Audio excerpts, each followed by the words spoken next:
ولا قوة إلا بالله العلي العظيم. حسبنا الله ونعم الوكيل ونعم المولى ونعم النصير. رب اشرح لي صدري ويسر لي أمري واحلل عقدة من لساني يفقهوا قولي. أعوذ بالله من الشيطان اللعين الرجيم. بسم الله الرحمن الرحيم. الحمد لله الذي لا يبلغ مدحته القائلون ولا يحصي نعمه العادون ولا يؤدي حقه المجتهدون. الذي لا يدركه بعد الحمم ولا يناله غوص الفتن. الذي ليس لصفته يد محدود ولا نعت موجود ولا وقت معدود ولا أجل ممدود.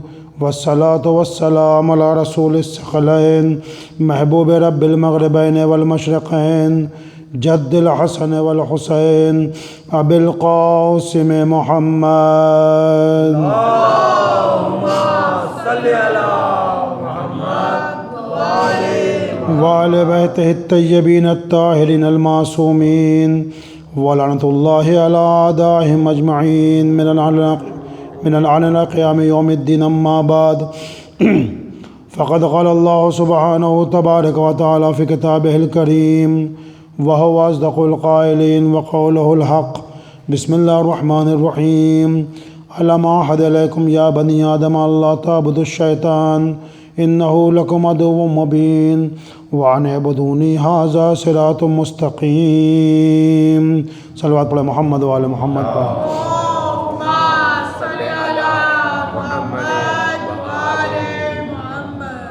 Respected Mu'mineen, this is ayat of Surah Yasin, ayat number 60 and 61.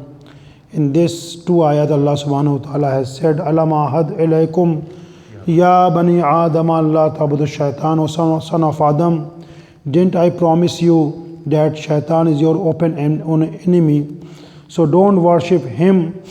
Wa'ane buduni, worship me. Haza siratum mustaqim. This is straight path. Last three majalis I mentioned the tricks which shaitan uses us to tempt us. Yesterday I mentioned that malaika and farishta, they are same thing, but the jinn are another thing. And shaitan was among the jinn because of his ibadat and because of his worshipping to Allah subhanahu wa ta'ala. He entered into the malaika, and Allah subhanahu wa ta'ala when commanded the all malaika, so the command of Allah subhanahu wa ta'ala was belonged to him too.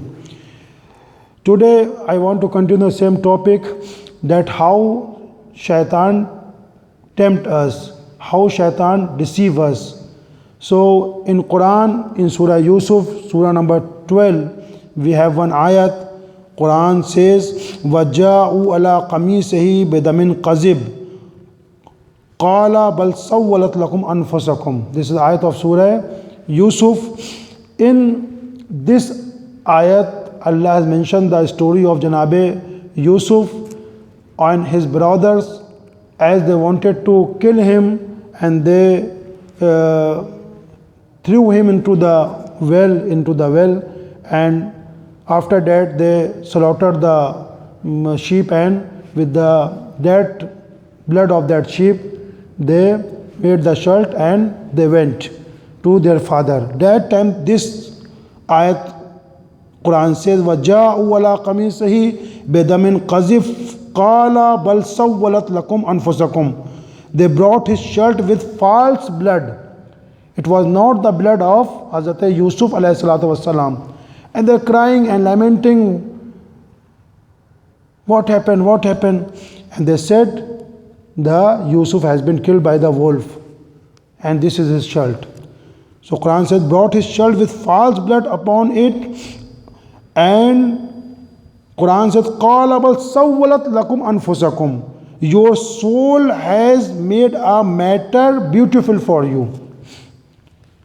یعنی جھوٹا خون لگایا. اس کے بعد قرآن نے کہا کہ تمہارے نفس نے تمہارے لیے اس معاملے کو خوبصورت بنا کے پیش کیا ہے. یعنی تم مثلا جو ان کو قتل کر دو گے اپنی سوچ کے اعتبار سے، تو والد تم کو زیادہ چاہے گا، تم زیادہ والد سے نزدیک ہو جاؤ گے. تو اس طرح سے شیطان نے تم کو یہ راستہ دکھایا، در حقیقت یہ طریقہ نہیں تھا۔ اگر تم اپنے والد سے نزدیک ہونا ہی چاہتے ہو تو ویسا کردار پیش کرو۔ ایک بھائی کی جان لے کے اس کو والد سے دور کر کے، بھئی یہی تھا نا کہ اگر ان کو قتل کر دیں گے تو والد کی ساری محبت جو ہے ہم لوگ کی طرف جو ہے ڈائیورٹ ہو جائے گی، پھر ہم کو چاہنا شروع کر دیں گے والد۔ تو انہوں نے پلاٹ، شیطان ان کو سمجھایا کہ ان کو قتل کر دو، نظروں سے دور کر دو، تو خود بخود جو ہے والد کی محبت ہے، خود بخود پورا اٹینشن تم کو یہ دیں گے پھر۔ لیکن ہوا کیا؟ اس کا الٹا ہوا۔ جناب یوسف کی جو دوری تھی جناب یعقوب کو اور بے قرار کرتی چلی گئی۔ تو شیطان کا کام یہی ہے کہ ایک امر کو دور واقع جو پلید ہوتا ہے، گندا ہوتا ہے، جس طرح سے nowadays advertisement company what they do inside we don't know, because of wrapper, because of good advertisement we think this bottle and this cosmetic and this libas, this dress is very good, but inside we never know. So this is work of shaitan. Behijabi and badhijabi is a very bad thing. Shaitan never come to the momena, just take out your hijab and this and that. No. What he tempt? You are a modern, you have PhD, this and that, your odd hairstyles covered by this scarf, you belong to rich family, this and that, take out your hijab. Like bribe, rishwat, shaitan come to them, take it, it's nothing, everybody is taking nowadays. Okay, that salary is different, this is your gift. The shaitan changed the name of bribe and mission is as a gift. سولت لکم، امر کو اچھا بنا کے پیش کرنا۔ گندا امر ہے، برا امر ہے، یہی بوائے فرینڈ گرل فرینڈ کی دوستی، لڑکوں کی دوستی آج کے زمانے ایک فیشن بنا ہے، اگر نہ کریں تو معیوب ہے، معیوب ہے۔ آزادی کے نام پر عورتوں کا ایکسپلائٹیشن ہے، یہ اس کا وومن ایکسپلائٹیشن از استحصال of women, exploitation of women. As much as women wear the short dress she is modern. تو one Zakir said the most modern in the world are animal because they don't wear anything.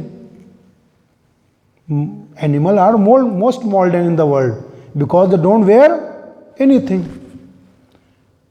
If you have a chadar and a scarf and this and that, oh, you are backward. You have come from the village side. This is modernism. Liquor, sharab, alcohol, in every party.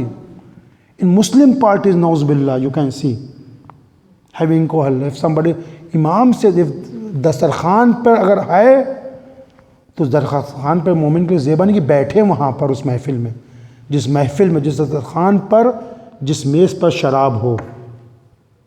تو کیا ہے؟ شیطان بدل رہا۔ اچھا، counting بھی بڑا اچھی طریقے سے شیطان کرتا ہے۔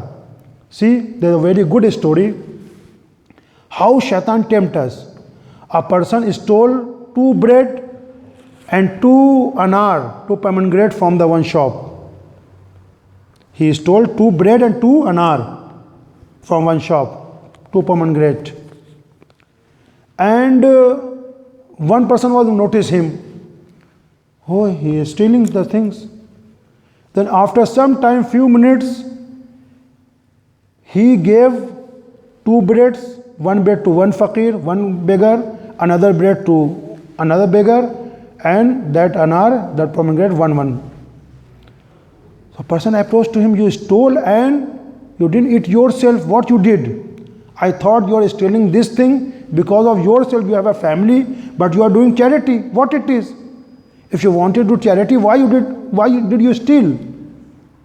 It's not correct. He said, no, just read the Quran. In Quran, Allah subhanahu wa ta'ala says, if someone perform one good deed, I will give him 10 reward. I will give him 10 reward. And for one neki, For one good amal, good action, there is a 10 reward. Is a blessing of Allah subhanahu wa ta'ala. And for one bad deeds, bad work, bad action, only one punishment. So I see how the hisab he did, this multiplication. He said, I gave 3 people, I did charity with the 4 people. So 4 10 the 40, 4 10 the 40. So I have 40 reward, and I stole 4 things.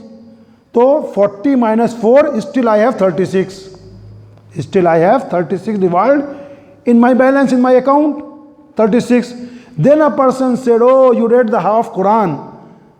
Quran says, innama yataqabbal Allahu min al-muttaqin. Allah subhanahu wa ta'ala accept only the actions of muttaqin. So first be a muttaqi, then do charity. This is a wrong interpretation of Quran, wrong tafsir of Quran. Salawat padhe Muhammad wa ali Muhammad par. Allahumma salli ala Muhammad wa ali Muhammad. Then another thing the shaitan do with us, that is wala uzillannahum wala umanniyannahum. Ayat of Quran. Quran said, wala uzillannahum, I will lead them astray and the false hope.